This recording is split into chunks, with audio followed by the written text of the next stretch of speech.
Bismillahirrahmanirrahim. Assalamualaikum warahmatullahi wabarakatuh.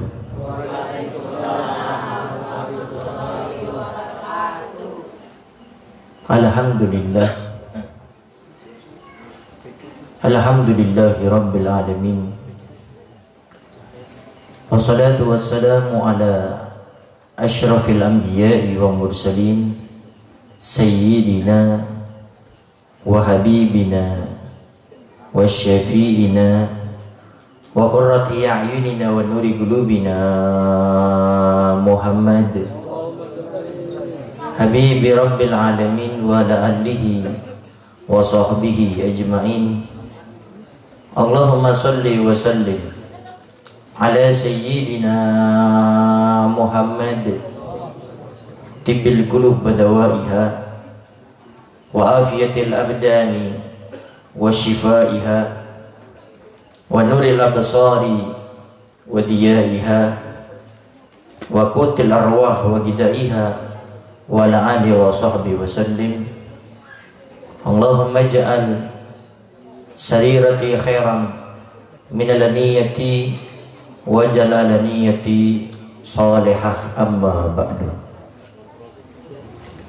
Al-mukarram wal-muhtaram yang sama-sama kita muliakan dan kita hormati selalu, para alim, para ulama, para asatidah, penyambung lisan sekaligus penerus perjuangan Nabi kita Muhammad sallallahu alaihi wa alihi wasallam, yang kita doakan selalu mudah-mudahan para ustadz, para kiai, para ulama, para habaib kita diberikan panjang umur oleh Allah dalam keadaan sehat walafiat.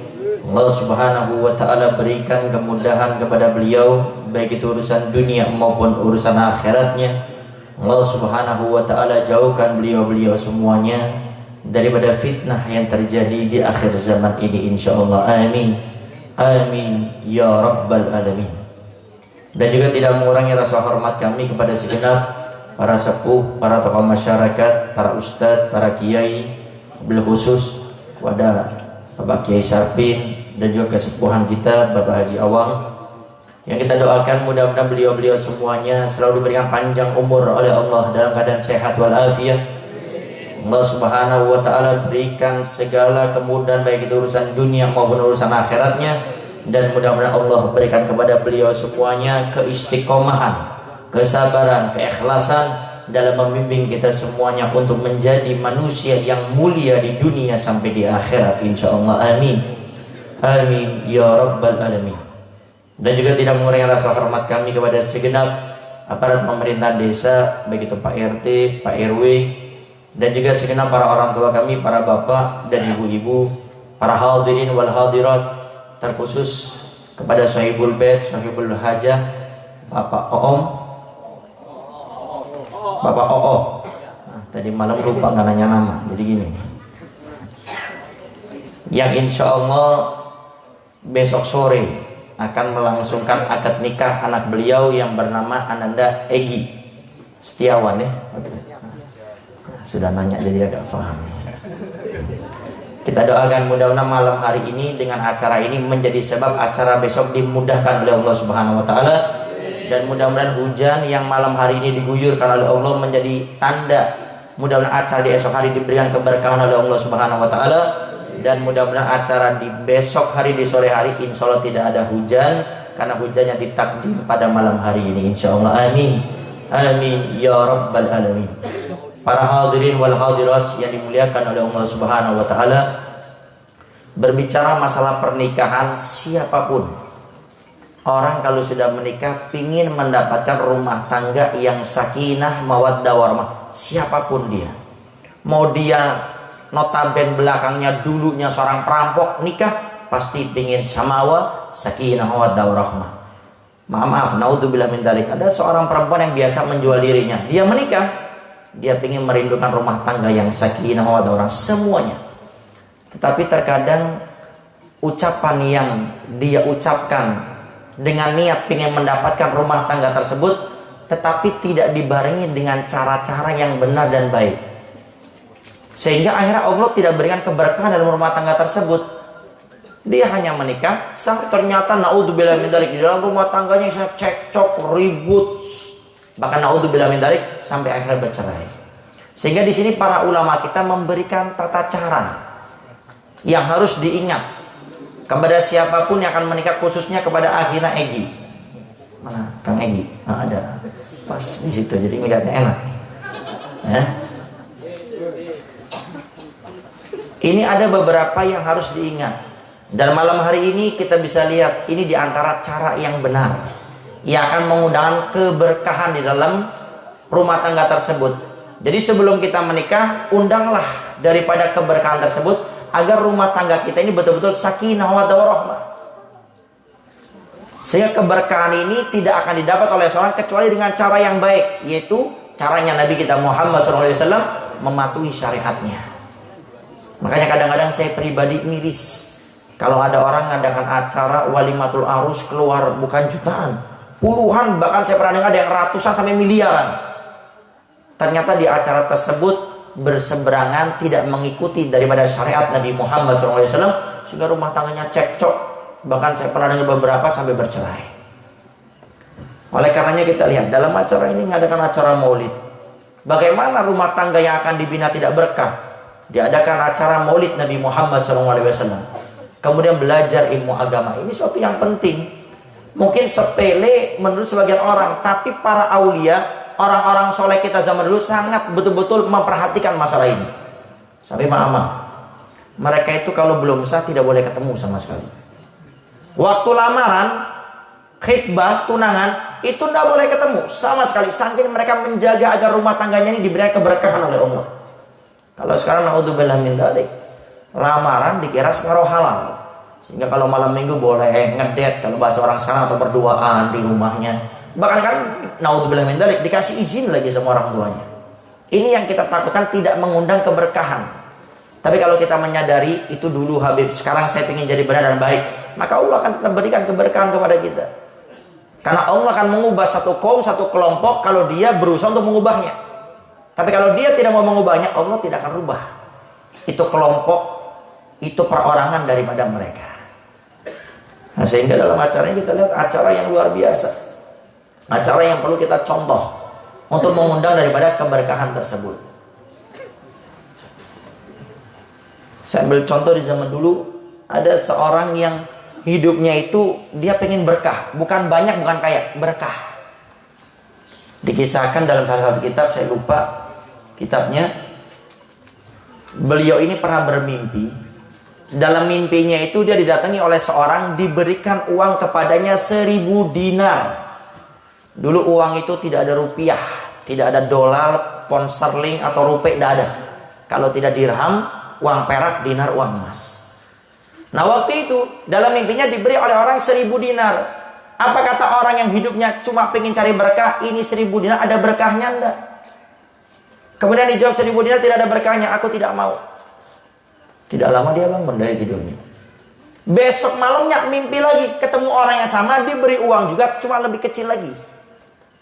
Kemarin 1000 dinar, ini mimpi diberi 100 dinar. Ini orang yang hidupnya cuma pengen dapat berkah dari Allah, tanya lagi, ada berkahnya enggak itu 100 dinar? Dikatakan tidak ada, saya tidak mau. Bangun dari tidurnya. Besok malamnya mimpi yang sama, ketemu orang yang sama. Tapi diberikan makin sedikit lagi, diberikan 10 dinar. Lalu ditanya, ada berkahnya enggak ini 10 dinar? 10 dinar ini tidak ada berkahnya, enggak mau lagi. Bangun dari tidur, besoknya mimpi ketemu orang yang sama, makin kecil, diberi cuma 1 dinar. Ada berkahnya? Ada. Maka dia terima dalam mimpinya. Subhanallah. Tatkala dia bangun, ternyata di sampingnya ada uang 1 dinar. Tapi ini jangan ditiru ya. Ini hanya orang-orang soleh. Kita bangun, tidur di musola musyarafah, bangun ada uang 1 juta. Ini cerita Habib Novel kemarin nih. Rezeki nih. Itu orang uangnya hilang. Ya. Nggak pakai, dipakai itu. Pokoknya kalau bukan milik kita jangan dimiliki. Apalagi musim mangga sekarang. Benar, musim mangga ya? Karena di rumah saya ada yang ngirim mangga, makanya saya tahu musim mangga. Ini jangan tersinggung, yang punya mangga jangan antara harus ngirim nih, kok Habib Novel. Enggak. Ini kadang sering terjadi, mangga jatuh, rezeki. Nggak mungkin yang punya mau makan mangga. Nah, kalau Anda yakin itu suatu yang baik, tinggal izin, selesai. Mosok cuma mangga jatuh aja nggak ada ikhlasan. Karena Anda yakin itu orang ikhlas, tinggal izin, kok repot sih. Jambu jatuh, tinggal izin, selesai. Ini orang-orang spesial lah kita namakan. Kemudian setelah itu akhirnya dia, karena tidak pernah punya uang sebanyak itu, 1 dinar. Akhirnya setelah itu ini orang datang ke pasar. Dia nggak pernah makan enak. Saking dia pengen makan enak, dia itu bercita-cita pengen beli ikan yang besar. Akhirnya ketemu sama pedang ikan, ikannya cocok, berapa? 1 dinar. Baik, saya beli. Coba lihat keberkahan. Orang yang hidupnya cari berkah dari Allah, Allah buktikan. Pulang dia ke rumahnya, istrinya, anaknya melihat si bapak, si suami ini bawa ikan yang segar, dia nggak pernah makan. Orang miskin, sampai mau memotong ikan aja semuanya kumpul, saking nggak pernah makan enak. Setelah kumpul dibelah oleh si ayah, si suami ini kagetnya luar biasa. Ternyata dalam ikan yang besar itu semuanya mutiara isinya. Orang yang hidupnya ingin cari berkah, tadinya orang paling miskin menjadi orang paling kaya di kampungnya. Apa yang kita ambil hikmah daripada ceritanya? Keberkahan, Pak Bu. Maka kita ngadakan pernikahan ini cari yang berkah. Tanya ustadz ulama, bagaimana sih pernikahan yang berkah ini? Bagaimana pernikahan yang mengikuti aturan syariat Nabi Muhammad SAW? Paling tidak seperti ini. Adakan acara seperti ini. Kadang-kadang saya miris sekali lagi. Orang habis puluhan, ratusan juta. Tapi acara yang maaf, naudzubillah min dzalik. Dan insya Allah di window haji ini tidak ada. Ngundang seorang perempuan yang membuka auratnya, kemudian joget sana joget sini, lagu-lagu yang tidak baik.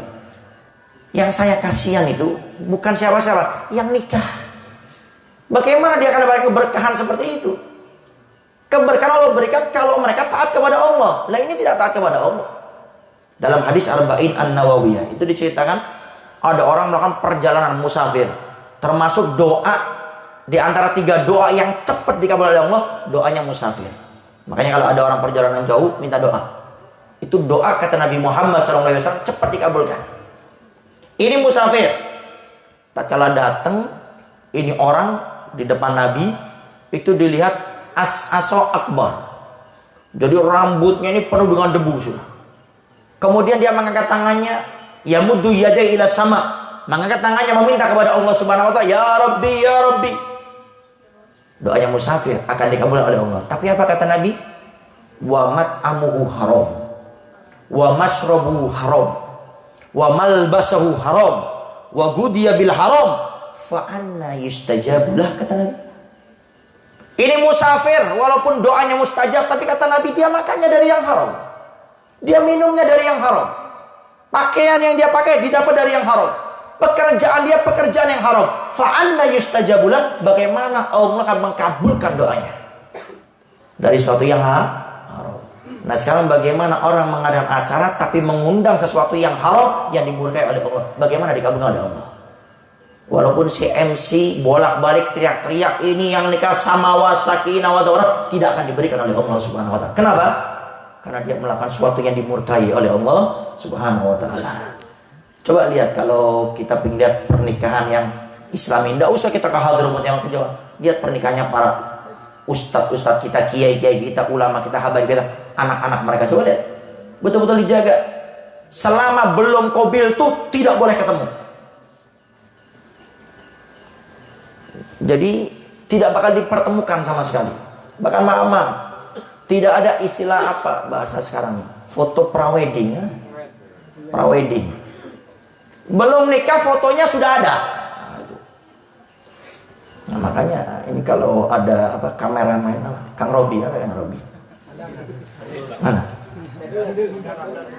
Nah. Oh, Kang Sarul, oh masih junior ya, masih junior. Saya pernah ngomong juga sama Kang Robi sama teman-teman, alhamdulillah Bib, dengerin cerita-cerita kayak gitu, kita alhamdulillah Bib sudah hijrah, tapi alhamdulillah makin berkah. Nah, tanya orangnya masih ada. Jadi nggak usah khawatir, rezeki tidak kemana. Tapi kalau kita sampai orang belum halal kok kita foto-foto itu dosanya kita akan menanggungnya juga. Dan ingat, Anda dapat uang dari yang haram tidak bakal menjadikan hidup kita bahagia, mustahil. Nabi katakan, kullu lahmin nabata min haramin fannaru aula bihi. Setiap daging yang tumbuh dari rezeki yang haram, neraka yang pantas tempat baginya, kata Rasulullah sallallahu alaihi wasallam. Kata Imam Abdul Ad-Dusturi mengatakan, man akala haram asot jawarihu sya'a am aba alima am lam ya'lam. Orang makan haram itu anggota tubuhnya akan bermaksiat kepada Allah. Bagaimana cara maksiatnya? Mau tidak mau, diketahui ataupun tidak, akan menyeret dia, mudah bermaksiat, mudah meninggalkan kewajiban, tapi berat melakukan kebaikan. Makanya ini betul-betul harus dijaga yang seperti ini. Tapi kalau kita foto cuma ngambil kalau sudah sah, sudah halal, itu yang bagus.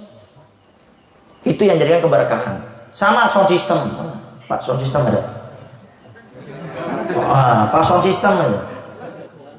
Ini acara ini terselenggara dengan baik dari ujung ke ujung sampai mendengar. Karena Pak sound system ini, maka semua daripada pahala orang yang hadir semuanya ngalir ke Pak sound system ini. Kenapa? Kata Nabi, mandal ala khair falau mithlu ajri fa'ilihi. Orang yang menunjukkan satu kebaikan semuanya akan didapat kepada orang yang menunjukkan kebaikan. Tapi kebalikannya, kalau Pak sound systemnya ini ngadakan acara yang tidak baik, orang momentum tidak baik, kok dia dukung, dia support, maka dosa semua yang hadir akan ngalir kepada Pak sound system. Tapi bukan Pak sound system yang ini, bukan.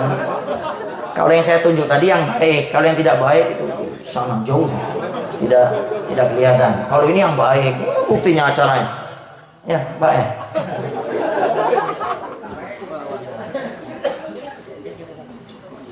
Oleh karenanya betul-betul harus dijaga. Sama Kang Egi juga. Pokoknya kalau belum halal jangan ketemu dulu. Bahkan maaf, kita juga di Majelis Al-Wasilah mengadakan nikah mudah, murah tapi tidak murahan dan berkah. Dan kita pun akan usahakan ntar insya Allah setelah kobil itu selesai, perempuannya tidak boleh untuk dipajang. Kita pengen ntar laki-lakinya yang kita bawa ke tempat perempuan, karena istri kita bukan untuk pajangan. Kalau pajangan tuh apa itu? Jemuran, itu pajangan boleh. Atau muka ini dipajang boleh, yang belum laku boleh. Antum nggak normal, nggak mau nikah juga.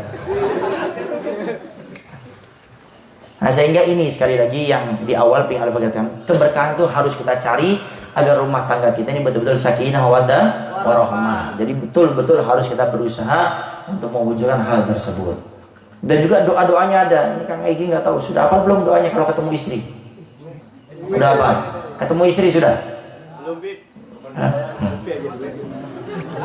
Ntar ada. Kalau belum ntar bisa 4 mata di rumah. Karena ada doa-doa yang dianjurkan oleh Nabi, hadis dari Nabi, kalau kita ketemu istri pertama kali, ya kan, jangan ntar akhirnya nggak ngapalin, mertuanya suruh doain, ngapalin, Fatihah. Jadi keberkahan harus diundang dengan kita mengikuti daripada syariat Nabi kita Muhammad sallallahu alaihi wasallam. Kemudian yang tidak kalah pentingnya yang perlu Al-Faqih tekankan di awal sebelum kita masuk apa yang ingin sama-sama kita bahas, bagaimana mendapatkan rumah tangga yang sakinah mawaddah warahmah, adalah orang tua jangan mempersulit anaknya dalam pernikahan. Jangan dipersulit. Ini banyak kejadian naudzubillah min dzalik. Seorang perempuan hamil di luar nikah, naudzubillah min dzalik. Ternyata bukan karena semata-mata kenakalan si perempuan dan si laki-laki, bukan. Coba lihat, telusuri. Ada sebagian perkara yang saya pernah dengar, setelah di cross check, dicari tahu, ternyata sebabnya apa? Kenapa kok sampai hamil seperti ini? Ustadz, saya kalau tidak seperti ini, orang tua saya tidak mengizinkan saya untuk menikah. Bukan 1 2 ini, banyak seperti ini. Akhirnya terpaksa dinikahkan. Nah, ini pendidikan kepada orang tua. Ingat, kewajiban orang tua kepada anaknya itu ada 3. Pertama, ini diantaranya saya nukil, ada yang mengatakan perkataan Habib Ahmad bin Umar bin Semit, Kutubud Da'wah, Raja para Dai. Ada yang mengatakan Sayyidina Umar bin Khattab di kitab Fawaidul Mukhtarah fi Saliki Thoriqul Akhirah. Ada 3. Yang pertama, memberi nama yang baik. Jadi itu juga sesuatu yang diperhatikan kepada orang tua. Jadi jangan ngasal ngasih nama. Ngelihat apa contohnya, lagi nonton TV, ngelihat artis ini, lahir, dinamakan artis ini. Jangan asal-asalan. Betul-betul sampai Nabi mengatakan nama yang baik laki-laki seperti ini, nama perempuan yang baik seperti ini. Artinya apa? Nama itu bukan sembarangan. Berikan nama yang baik, kemudian kedua memberikan pendidikan agama. Yang ketiga ini yang sering dilupakan, apa itu? Mencari pasangan yang baik untuk anaknya. Kewajiban orang tua. Jangan seperti orang tua zaman now, akhir zaman ini. Bu, saya mau nikah. Sana nikah, cari sendiri. Kayak mau nyari jaket tuh. Suruh nyari-nyari sendiri. Ini banyak terjadi. Tapi saya ingatkan wahai para jomblo dan jomblowati, tolong telinganya agak dibesarkan sedikit ini. Kalau orang tua sudah memasrahkan kepada kita untuk mencari pasangan sendiri, jangan kepedean, kegeeran. Wah, cari bebas nih. Cari di Facebook kadang-kadang.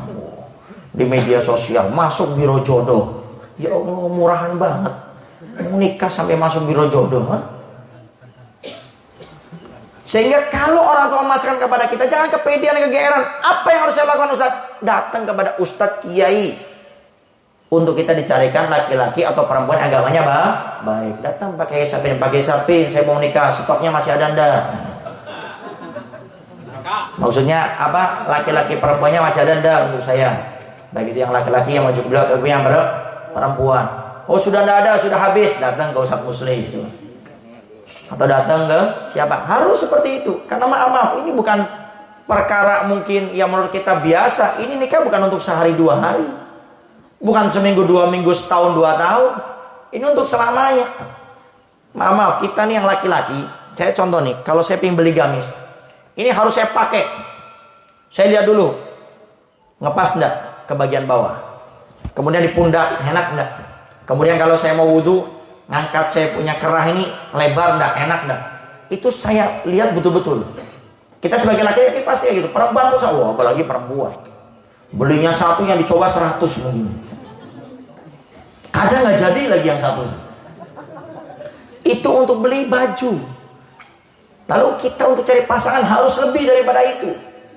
Sehingga jangan mau datang ke ustadz, kiai ulama. Makanya saya nggak bosan-bosan, coba lihat di majelis Al-Wasilah. Setiap malam Kamis pasti saya suaranya. Majelis Al-Wasilah membuka biro jodoh. Maka saya dengar Januari juga ada yang mau nikah juga di Majelis Al-Wasilah. Makanya nih yang jomblo-jomblo jangan ragu ya. Kalau malu ketemu saya, ketemu sama yang lain-lainnya. Boleh datang ke Kang Sony, Haji Dadi atau Haji Gaul. Datang. Oh, kenapa? Kurang percaya? Ya, kalau kurang percaya dipercaya-percayain. Boleh. Kenapa kurang percaya? Ada kejadian ya. Jadi betul-betul kita tanyakan. Karena ini untuk kedepannya. Karena Nabi sudah pernah mengatakan, kamu pilih agamanya baik, kamu akan jadi orang beruntung. Ini Nabi loh yang menyampaikan. Hadis sahih disampaikan oleh Nabi. Artinya, mafhum mukhalafahnya kebalikannya. Orang yang tidak mementingkan mencari agama, jangan salahkan rumah tangganya tidak akan bahagia. Cari yang cantik, tunggu 20-30 tahun. Jadi keriput, peot, jelek sudah. Cari yang kaya, berlangsungnya waktu akan habis. Cari yang nasabnya baik, ternyata dia nggak punya akhlak yang baik. Cuma orang tuanya yang baik. Sehingga harus kita lihat betul-betul. Makanya tatkala ada seorang laki-laki datang kepada kita, wahai para perempuan, wahai para orang tua, dia pengen taruh, silakan taruh, tapi jangan langsung diterima. Bagaimana Habib cara saya mengecek ini laki-laki agamanya baik atau tidak? Kirim utusan untuk melihat. Bagaimana cara melihatnya? Laki-laki ini agamanya baik atau tidak? Bagaimana cara melihatnya? Paling tidak dari 4 perkara ini. Yang pertama, bagaimana dia dengan sholat berjamaahnya. Kalau itu laki-laki sudah sangat taat sholat berjamaahnya, insya Allah nilai plus bagi laki-laki tersebut. Yang kedua, lihat bagaimana dia hadir istiqomah di majelis taklimnya. Kalau dia sering istiqomah hadir majelis taklim, itu nilai plus lagi bagi laki-laki tersebut.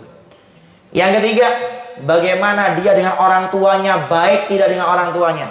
Baik Habib, nilai plus yang ketiga. Yang terakhir, lihat bagaimana akhlak dia di masyarakatnya.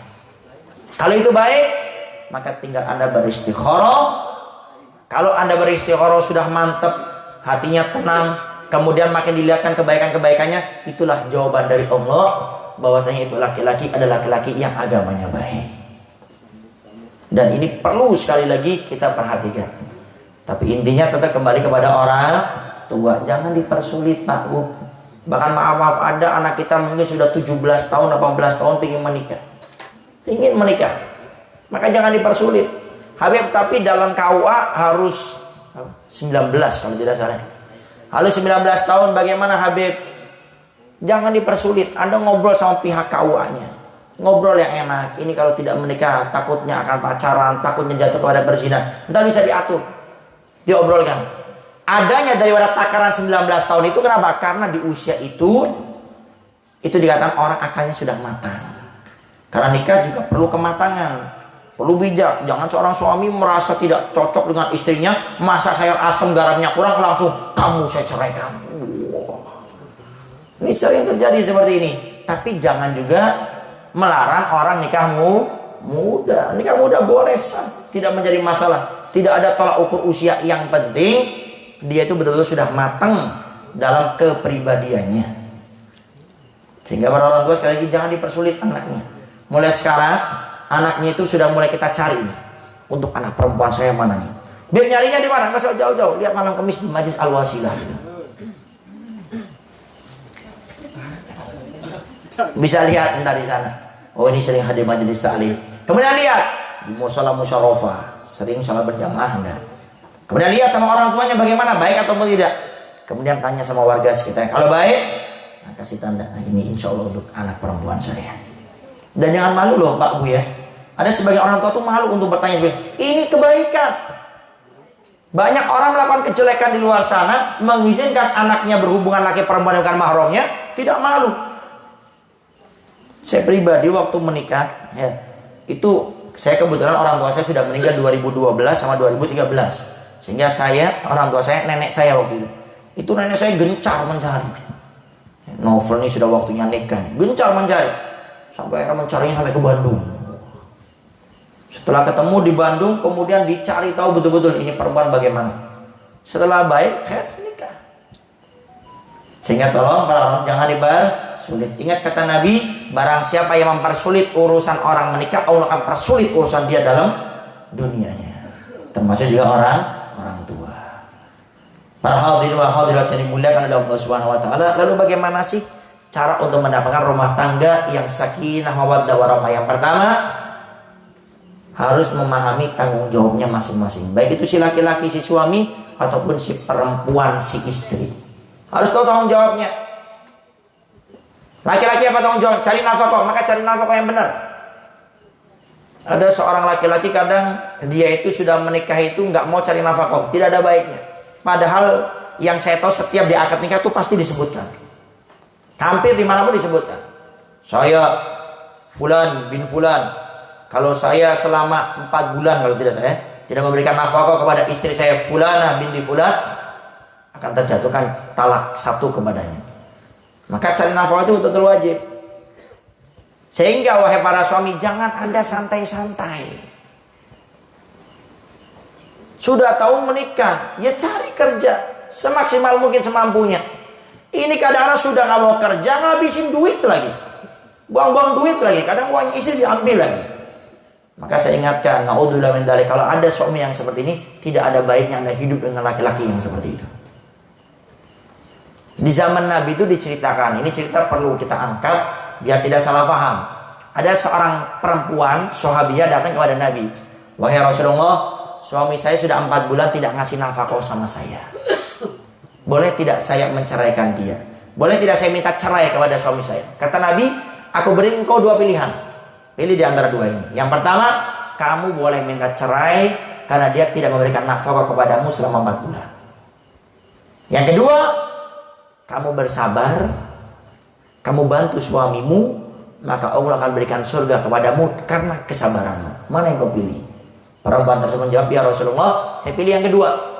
Aku bersabar, membantu suamiku agar aku dapat surga kelak di akhirat. Ini cerita dijelaskan lagi sama para ulama. Ini suami yang kayak apa? Ini suami yang sudah berusaha bekerja, cari nafkah, kesana kesini tapi nggak dapet. Sehingga Nabi katakan yang kedua, kamu bersabar, bantu suamimu. Ini kadang-kadang suami nggak mau kerja, ngabisin uang. Maka saya ingatkan, tidak ada baiknya hidup dengan laki-laki atau suami yang seperti ini. Kemudian tanggung jawab yang paling penting bagi para suami laki-laki, khususnya Kang Egy ini harus didengar. Apa itu? Memberikan pendidikan agama kepada istrinya. Ini yang paling penting dan sering dilupakan. Kalau ditanya kamu pingin tidak sama istrimu tadi akhirat? Pingin. Kalau kamu pingin abadi di dunia jadi suami istri, di akhirat jadi suami istri, maka kuncinya adalah berikan pasanganmu pendidikan agama, khususnya para suami. Berikan pendidikan agama artinya apa? Suaminya harus dong mengetahui ilmu agama, harus betul-betul paham masalah ini. Istri saya apa nih yang harus dilakukan? Apa yang dilarang kepada istri saya? Itu harus tahu. Sehingga dalam hadis para ulama juga menjelaskan ada namanya laki-laki suami dayus. Apa itu dayus? Man la yagor li ahli, suami yang tidak peduli kepada kejelekan istri. Kata Nabi, dayus ini akan dimasukkan oleh Allah ke nerakanya oleh Allah Subhanahu wa taala. Maka dia, jadi kejelekannya istri itu akan mengalir kepada kejelekannya suami. Jadi kalau istri yang masuk neraka, pasti suaminya akan diseret ke neraka oleh Allah Subhanahu wa taala. Selama suaminya diam tidak mau memberikan pendidikan agama. Yang haram dia tidak perintah untuk meninggal, dibiarkan saja istrinya. Istrinya hobinya ngomongin orang di warung sayur, dibiarin aja. Padahal dia tahu. Naudzubillah min dzalik. Kadang-kadang istrinya suka buka aurat, dibiarkan saja. Ini istri dengan dosanya akan disiksa oleh Allah, tapi pasti di hari kiamat akan meneret suaminya. Kenapa? Saya seperti ini ya Allah karena suami saya tidak pernah mengingatkan saya. Suami saya membiarkan saya. Bahkan kadang-kadang begitu mudahnya seorang suami membiarkan daripada istrinya keluar dengan laki-laki yang bukan mahramnya. Yang perlu dijaga ini, hati-hati. Sama mahram aja betul-betul harus kita waspada. Ini yang bukan mahram. Maaf. Kadang-kadang istri kita suruh keluar diantar sama siapa? Pegawai kita. Sama yang kerja di toko, di pabrik kita. Mana muruahnya seorang suami? Itu istri Anda. Bukan barang titipan dipakaikan buat istri. Maka ini dayus. Ini suami akan dimasukkan neraka oleh Allah Subhanahu wa taala karena tidak ada kecemburuan. Maka betul-betul harus dijaga wahai para suami. Ingat tanggung jawabmu kepada istri bukan hanya mencari nafkah, tapi memberikan pendidikan agama, ajari dia agama. Kalau kita merasa nggak mau, nggak bisa, majelis taklim banyak, ustadz kayak ulama banyak, bawa. Sehingga jangan sampai kita sebagai suami laki-laki merasa ahli surga, hadir majelis taklim, sholat berjamaah, semua kebaikan dilakukan, sedekah di mana-mana, ikut apa itu? Setelah Al-Quran setiap sehari 1 juz atau seminggu 1 juz. Tapi istri Anda, istri kita buka aurat, kita biarkan. Istri kita nutup auratnya, tapi kadang-kadang keluar dengan laki-laki bukan mahramnya, kita biarkan. Hati-hati, di dunia kita berlagak seperti apapun, silakan. Isma syikta kata Nabi, hidup sesuai apa yang kau inginkan. Fakama tadinu tudan, tapi di hari kiamat engkau akan dibalas oleh Allah Subhanahu wa taala. Maka betul-betul para suami harus paham, istri saya apa yang diwajibkan, apa yang tidak boleh dikerjakannya. Sehingga berikan pendidikan agama kepada mereka. Kemudian kewajiban istri cuma satu, taat sama suami. Itu aja taat selama suami tidak menyuruh kepada maksiat. Kemarin-kemarin saya dengar ada seorang istri diperintah sama suaminya untuk menjual diri. Kenapa? Entah uangnya untuk kebutuhan rumah tangga. Oh, ini masuk neraka jamaatan kalau kayak ini. Maka istri, tapi saya soalnya, iya kamu taat sama suamimu. Tapi kalau suamimu memerintahkan yang haram, ya jangan taat, tidak boleh. La ta'ata li makhluk kata Rasul fi maksiatil khaliq. Tidak boleh taat kepada makhluk kalau menyuruh kepada kemaksiatan. Maka hal tersebut tidak diperbolehkan. Tapi selama suamimu tidak memerintahkan yang haram, perkara mubah jadi wajib bagi seorang istri.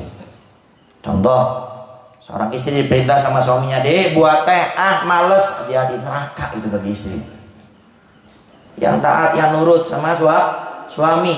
Kalau Anda wahai para perempuan, para istri sebelum menikah, surgamu di bawah telapak kaki orang tuamu. Tapi setelah ada laki-laki mengucapkan kepada kita, qabiltu tazwijaha wa nikaha bil ma'ruf atau sighah akad yang lainnya, maka setelah itu kewajiban Anda nomor 1 kepada suami, kepada orang tua menjadi nomor 2.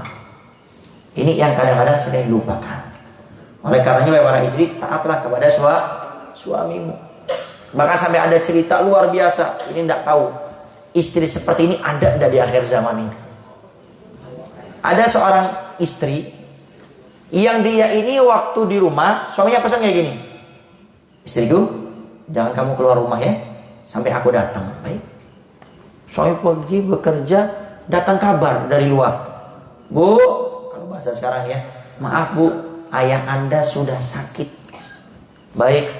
Gak keluar. Datang lagi orang yang selanjutnya. Bu, ayah anda sudah sakit keras ini. Iya. Tetap gak datang. Datang lagi yang ketiga kalinya. Bu, ayah anda sudah meninggal dunia. Tetap gak keluar. Iya. Menangis tapi gak keluar. Kenapa? Perintah suami. Ayah datang lagi. Bu, ini ayah anda akan dimakamkan. Gak pengen melihat yang terakhir untuk ayahmu. Iya. Tetap gak keluar. Saking apa? Saking taatnya kepada suami. Suaminya pulang, kemudian istrinya didapati menangis. Dia, kenapa menangis istriku? Bang, ayah saya meninggal dunia. Wah, ya langsung. Tapi sudah dikuburkan bang. Lu kenapa gak keluar? Karena aku taat kepadamu. Nangis dia sampai semalaman, sampai tertidur. Apa yang Allah buktikan kepada istri yang taat kepada suaminya? Di malam hari dia bermimpi, mendengar hati suara tanpa adanya wujud, bukan setan ya, ilham. Maka setelah itu dia mendengarkan suara, karena ketaatanmu kepada suamimu, dosa ayahmu semuanya aku ampuni dan aku akan masukkan ke surga. Gara-gara apa? Ketaatan seorang istri. Tapi nggak tahu ada nggak nih. Kadang-kadang banyak istri keluar rumah nggak pakai izin ya. Itu dosa loh ya. Para istri jangan enteng. Itu kita harus izin sama suami kita. Kecuali kita sudah izin, Mbak, saya kalau keluar ini izin ya, dibolehkan ya, izin ini untuk selanjutnya gitu. Kalau itu udah gak ada dekat-dekat. Ingat ya, kita izin itu ibadah loh. Makanya sebetulnya istri yang cerdas itu masuk surga cukup taat sama suami. Di rumah aja. Sampai ulama mengatakan kalau suamimu datang ya, tinggalkan sholat sunnahmu, tinggalkan dzikirmu, tinggalkan sholawatmu, fokus untuk ngurus suami. Ini dzikir Anda, sholat sunnah Anda, HP dipegang. Nah, itu yang pertama, tanggung jawab betul-betul harus diingat. Kemudian yang kedua, sekaligus yang terakhir, cara mendapatkan rumah tangga sakinah wadarahmah adalah harus dalam rumah tangga tersebut tidak boleh ada tuntut-menuntut. Suami tidak menuntut istrinya, istri tidak menuntut suami. Lalu bagaimana caranya Ustaz? Saling membantu. Mungkin Kang Egi belum menikah, nggak tahu ini istrinya ini sifat karakternya seperti apa. Begitu juga kebalikannya, calon daripada istrinya, nggak tahu nih seperti apa. Setelah menikah seminggu biasa sudah mulai ketangguhan. Oh ternyata istri saya seperti ini. Oh suami saya seperti ini. Maka setelah kita mengetahui kekurangan daripada pasangan kita, jangan dituntut. Makanya wahai para calon-calon yang bakal menikah, para jomblo dan jomblowati, jangan kita bayangkan suami kita, istri kita itu seperti malaikat, seperti bidadari. Enggak ngambekan, enggak marahan, pemaaf, lembut. Rumah tangga itu bukan untuk mencari siapa yang hebat, tapi rumah tangga itu untuk sama-sama menuju kepada kesempurnaan. Dikatakan kalau orang mencari sahabat, teman yang sempurna, dia sampai mati tidak akan mendapatkannya. Itu cari teman, bagaimana sama pasangan. Lalu apa yang kita lakukan Ustadz? Tatkala kita melihat kekurangan dari pasangan kita, bantu untuk menyempurnakannya. Bukan malah kita membicarakannya di luar, ngompor di luar. Tidak boleh, kecuali ingin cari solusi. Dan itu juga disyaratkan dalam agama, harus kepada orang yang bisa memberikan solusi. Suaminya nggak pernah sholat, cerita sama temennya sekampung tahu semuanya. Bahwasanya suaminya nggak pernah sholat. Ini juga ngadu masalah istrinya, istri saya ini, sampai sekampung semuanya tahu. Bukan seperti itu. Rumah tangga itu bukan hanya mencari siapa yang salah, siapa yang benar, tapi apa yang dilakukan dalam rumah tangga tersebut, saling mensupport dan mendukung dalam kebaikan. Istri saya punya kurang, iya, kita harus yakin, iya, itu istri saya. Istri saya bukan bidadari, bukan makhluk yang sempurna. Nah, kalau kita melihat suami kita punya kekurangan, itu suami saya. Suami saya bukan malaikat, punya kekurangan sehingga dibantu. Itulah yang namanya rumah tangga, tidak boleh tuntut menuntut. Khususnya ini Al-Faqih singkat, ini intinya yang problem yang sering terjadi masalah ini. Apa itu? Tatkala kita mendapati pasangan kita kurang cocok sama orang tua kita. Ini kadang-kadang terjadi. Kita sudah menikah, si laki-laki ke rumah mertua. Dan kemudian si istri ini melihat, kok suami saya kayaknya kurang cocok sama orang tua saya. Ini kadang-kadang terjadi.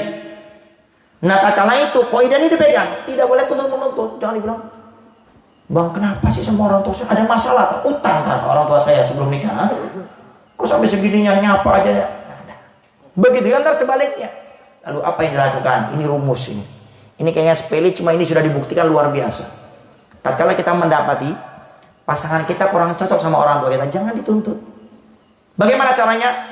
Maka berbuat baiklah kita kepada orang tuanya dia atau mertua kita. Contoh, besok mau ke rumah mertua. Tatkala kita berangkat mau ke rumah istri nih, orang tua istri ini, mertua kita, ternyata istri kita nggak bawa apa-apa. Apa yang kita lakukan? Mampir. "Dek, mau kemana nih kita?" "Mau ke orang tua saya, Bang, mertuamu." "Oh, masa mau ke mertua saya, mau ke orang tuamu? Masa nggak bawa apa-apa?" "Coba, mampir dong, beli jeruk kek, beli manggis kek, beli apa." "Oh gitu ya." Kemudian setelah itu di rumah kita punya mertua. Kemudian kita lihat istri kita ini kayaknya kurang cekatan, nyapu, endak, ngepel, dan kita bantu. "Dek, ayo dek, masa di rumah nggak ngepel? Ayo ngepel, ayo abang bantu." Sehingga akhirnya istri kita ini melihat, "Ya Allah, kok luar biasa suami saya. Ini di orang tua saya, bukan orang tuanya dia. Mertuanya dia kok dia sangat perhatian kepada orang tua saya." Coba tunggu minggu depan atau bulan depan. Coba praktekkan. Wahai para suami, Anda ke rumah orang tua Anda, bawa Anda punya istri, jangan beli apa-apa. Apa yang terjadi? "Bang, mau kemana nih, Bang?" "Ke rumah orang tua saya." "Ke mertuamu, Dek." "Masa ke rumah orang tua kita nggak bawa apa-apa, Bang? Kemarin ke rumah." Nah, kemarin ke rumah orang tua saya diminta beli apa-apa. Masa ke rumah orang tuamu, ke mertua saya nggak bawa apa-apa? Ini rumus. Jadi jangan dituntut kita punya pasangan. Karena orang menuntut, basyariah manusia itu punya watak kadang yang tidak baik, dia nuntut balik, cuma belum, timingnya belum pas. Hati-hati. Jadi jangan dituntut. Karena nanti dia akan tuntut balik. Contoh, para istri, mau itu yang besok akan menikah, atau yang baru-baru nikah junior, atau yang sudah senior sekaligus ini. Yang 5 tahun ke atas lah, agak senior. Itu kadang ada seorang istri, di tanggalannya itu suka ada tanda-tanda merah. Pakai spidol atau pulpen merah itu. Kalau kita masih ingat, pulpen merah itu dipakai hanya kepada guru kalau pengen ngasih nilai. Atau menulis di rapot. Itu ada seorang istri setiap akhir bulan itu dibundurin sama dia. Pakai pulpen merah. Kemudian ada tandanya lagi. Cincin baru bulan ini. Dan kadang-kadang ada keanehan-keanehan yang terjadi di saat suami akan berangkat kerja. Biasanya nggak pernah ada nasi goreng, tiba-tiba muncul nasi goreng waktu itu. Biasanya cuma ada teh anget, kadang pakai gula, kadang nggak pakai gula, tiba-tiba jus durian muncul waktu itu. Keanehan-keanehan kadang-kadang mulai muncul itu. Ada maksud. Saya bingung, "Dek, kenapa Dek? Makan apa tadi malam ini?" "Minum apa?" "Udah, akhir bulan Bang, tolong lihat kalender Bang." Dituntut. Selesai? Enggak selesai. Dan subhanallah lebih parah lagi, tatkala suaminya berangkat kerja, pulang ditunggu. Istri tunggu di depan rumah biasanya, di dalam pintu. Ini nunggunya di depan sana tuh, di musola musarofah banget. Kita sebagai seorang suami senang, Masya Allah, akhlak istri saya luar biasa. Biasanya nunggu di dalam rumah, kadang nggak ada sambut, ini nyambutnya di musola musarofah. Masya Allah. Suami senang ya ternyata. Tatkala barang baru, biasanya nggak pernah cium tangan keningnya, pipinya, cium luar biasa. Tatkala mau masuk ke rumah, di-stop sama istrinya. "Kenapa Dek?" "Gajinya mana Bang?" Ternyata si suami waktu perjalanan gajinya hilang di tengah jalan. Suami dengan polos mengatakan, "Maaf ya istriku, gajinya, uangnya hilang di tengah jalan." Apa kata si istri? "Bang, maaf malam hari ini tidur di luar sama nyamuk." Dituntut. Selesai? Enggak selesai. Tidur bener sama nyamuk sampai subuh. Yang bangunin mungkin itu Kang Lutfi itu untuk subuh keliling ini. Baru bangun. Akhirnya subuh disuruh masuk sama istri, masuk. Betul tidur di luar sampai subuh. Masuk. Coba dituntut. Selesai? Enggak. Habis sholat subuh nasi gorengnya enggak ada. Jus duriannya enggak ada. Kemudian setelah itu cuma ada teh saja. Diberi cuma kopi aja. Paling banter temannya kalau enggak kacang rebus ya pisang rebus. Itu pun kalau ada. Akhirnya diminum itu teh, itu kopi, dimuncratkan semua isinya ke wajah si istri sambil dipukul ini meja, ditunjuk wajah istrinya, wahai istriku, kita nikah 5-10 tahun, kamu buat teh, buat kopi enggak pernah enak. 5-10 tahun dituntut waktu itu. Kapan itu terjadi? Tatkala si istri nuntut kekurangan suaminya. Maka saya ingatkan, tidak bakal bahagia gitu teman-teman. Yang ada kita berikan perhatian selalu, sempurnakan. Ini resep yang saya dapat dari beberapa dan saya buktikan. Khususnya saya sudah menikah ini. Saya menikah ini kurang lebih sudah 5 tahun. Oktober kemarin tuh 5 tahun. Kemudian tadi siang saya mau ke toko, kemudian jalan sama istri. Kebiasaan saya kalau jalan sama istri, saya wajibkan tangan saya di antara dua ini harus megang tangan istri.